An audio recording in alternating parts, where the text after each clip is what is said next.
The game consists of 8 pawns on the board. Each one can advance only one square forward. The pawn is the pieces with more special move in the game. First, the exit. The first move of the pawn can or not be special.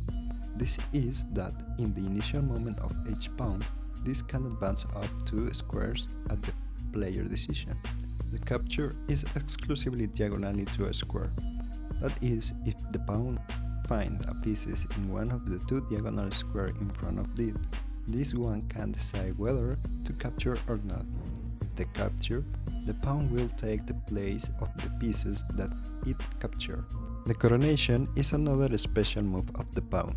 This dictates that when you reach the 8th row from your perspective, the pawn assigning level, thus becoming any other pieces, as long as it's not a king or a rival pieces. The en passant is a movement not well known by many.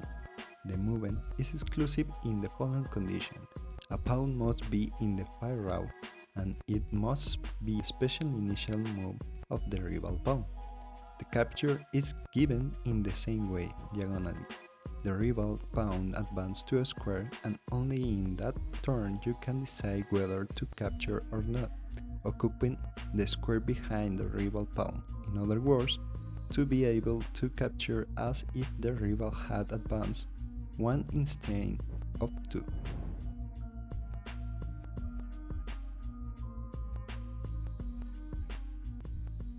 The bishop is a piece of medium value, which can move over any clear diagonal above the initial color. In all cases, we have two bishops, one white and one black, which can dominate the clear white and dark squares respectively.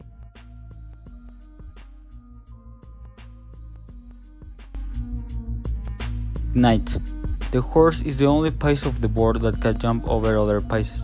The horse moves 2 squares horizontally or vertically and then 1 square more squarely.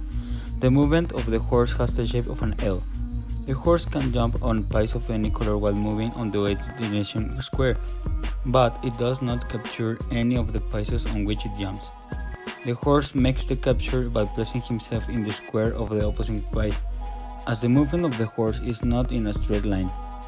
It can attack a queen, a bishop, or a tower without being attacked by this piece in a reciprocal way.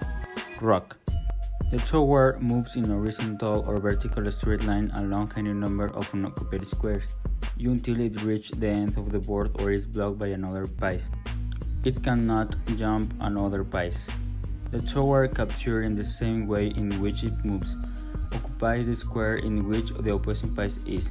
The tower can be placed in any box on the board, so it is one of the most powerful pieces.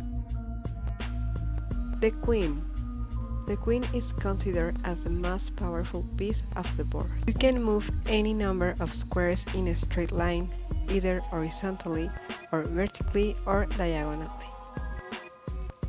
It captures in the same way in which it moves, placing itself in the square of the opposing piece. The king. It is the most important piece of chess. The king has little mobility, so it is considered one of the weakest pieces of the game. It can move in any direction, horizontal, vertical, or diagonal. He cannot move to any square that exposes him to the attack of an opposing piece, what is called checkmate. If the king is besieged so that his capture is inevitable, the game is over and that player loses.